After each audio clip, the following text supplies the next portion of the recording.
নমস্কার, দেবরুন্স ব্লগের আরও একটি রান্নার ভিডিওতে আপনাদের ওয়েলকাম। আজকে রেসিপি হলো লাউ দিয়ে সর্ষে পোস্ত। তবে এটা আমি না, বানিয়েছে মা। এখানে নিয়ে নিয়েছি লাউ, ঝিরি করে কেটে রাখা পেঁয়াজ, পোস্ত, সর্ষে, গোটা তেজপাতা, চেরা কাঁচা লঙ্কা আর একটু হলুদ গুঁড়ো, একটু জিরে গুঁড়ো। এই সর্ষে আর পোস্তটা বেটে নিতে হবে। সেটা শিলেও বাটা যেতে পারে, মিক্সিতেও বাটা যেতে পারে। এবার নিয়ে নিলাম কড়াইটা গরম করে নিয়ে নেব একটু সর্ষের তেল।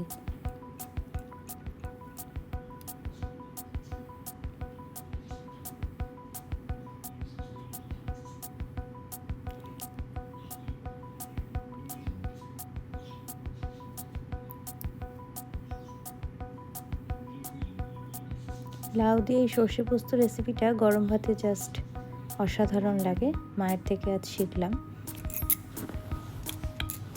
তারপর দিয়ে দিলাম তেজপাতা আর চেরা কাঁচা লঙ্কা।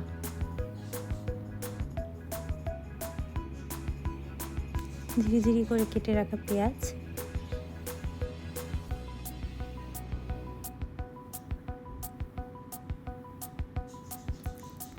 কেটে রাখা পেঁয়াজটা লালচে বাদামি করে ভাজা হয়ে গেলে লাউটা অ্যাড করতে হবে।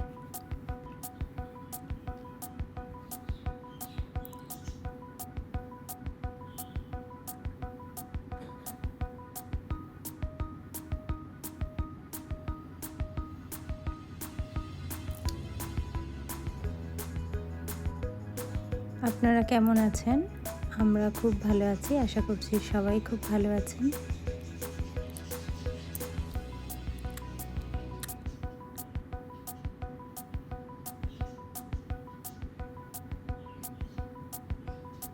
পেঁয়াজটা ভাজা হয়ে গেছে, এবার লাউটা দিয়ে দিতে হলো।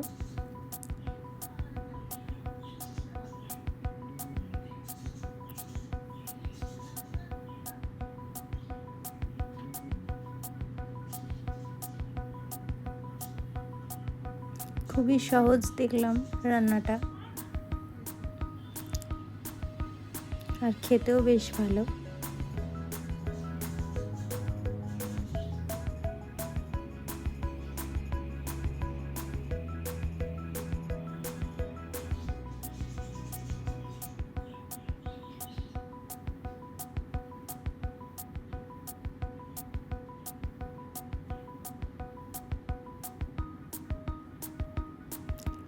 লাউটা গোটা ধুয়ে তারপরে ঝিরিঝিরি করে কেটে রেখেছিল।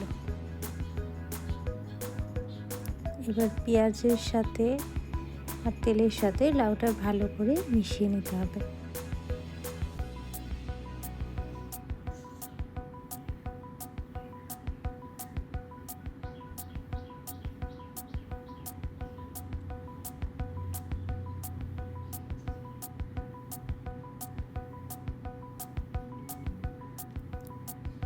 এবার একটা ঢাকনা দিয়ে লাউকে একটু মজতে দিতে হবে।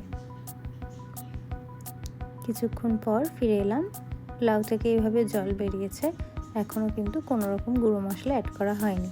এবার এই ঠিক কিছুটা পেঁয়াজ থেতো করে রাখা হয়েছিল, সেই থেতো করা পেঁয়াজটা দিয়ে দেওয়া হলো।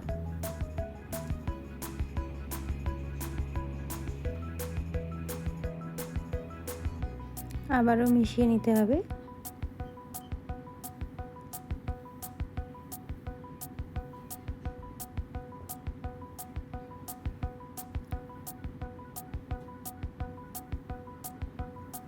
এই লাউটা হচ্ছে একজনের বাড়ির কাছে, পাশের এক বৌদি দিয়ে গেছে।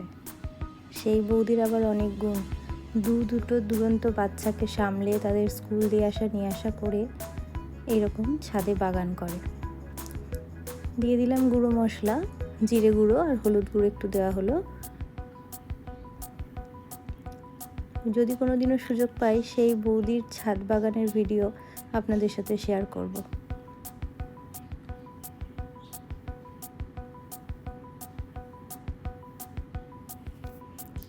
গুঁড়ো মশলাগুলো দিয়ে লাউকে আবারও ভালো করে মিশিয়ে নিতে হবে।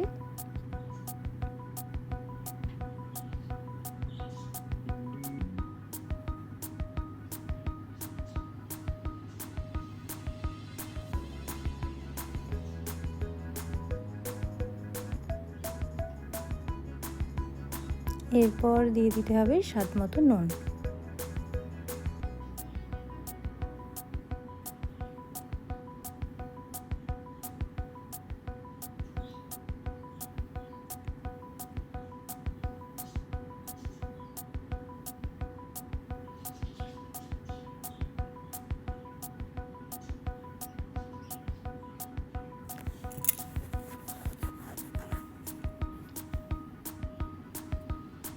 এরপর বেটে রাখা সর্ষে পোস্তটা দিয়ে দেওয়া হলো।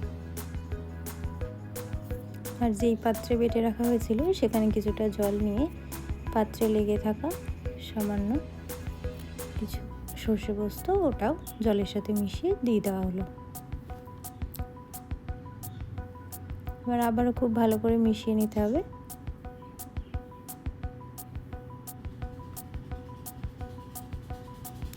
সমস্ত কিছু গুছিয়ে নিলে অন্য কাজ করতে করতেও দেখছি রান্নাটা করাই যায়।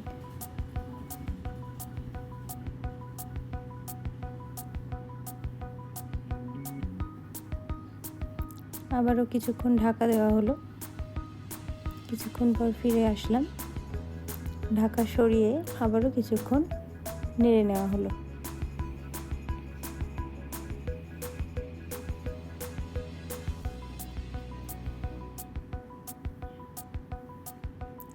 আপনারা যদি চ্যানেলে নতুন হয়ে থাকেন অবশ্যই চ্যানেলটাকে সাবস্ক্রাইব করবেন। আর নতুন নতুন রান্নার আপডেট পাওয়ার জন্য আরও নতুন নতুন রান্না আপনাদের সাথে শেয়ার করব, আপনারাও যাতে খুব তাড়াতাড়ি দেখতে পান তার জন্য বেল নোটিফিকেশানে ক্লিক করবেন। আর রান্নাটি যদি ভালো লাগে, ভিডিওটি যদি ভালো লাগে তাহলে লাইক করবেন, কমেন্ট করবেন আর বন্ধুদের সাথে শেয়ার করবেন।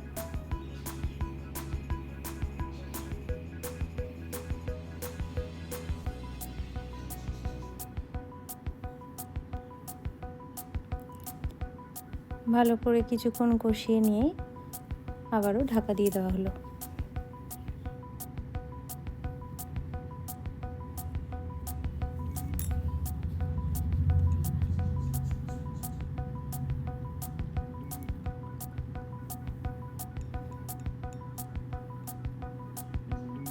তৈরি হয়ে গেছে মোটামুটি। ব্যাস, এবার একটু কাঁচা লঙ্কা আর একটু ধনেপাতা দিয়ে সার্ভ করা হলো। সর্ষে পোস্ত দিয়ে লাউ বেশ ভালো লাগতো গরম ভাতের সাথে খেতে, তাই আপনাদের সাথে শেয়ার করলাম। আপনারা অবশ্যই বাড়িতে ট্রাই করবেন।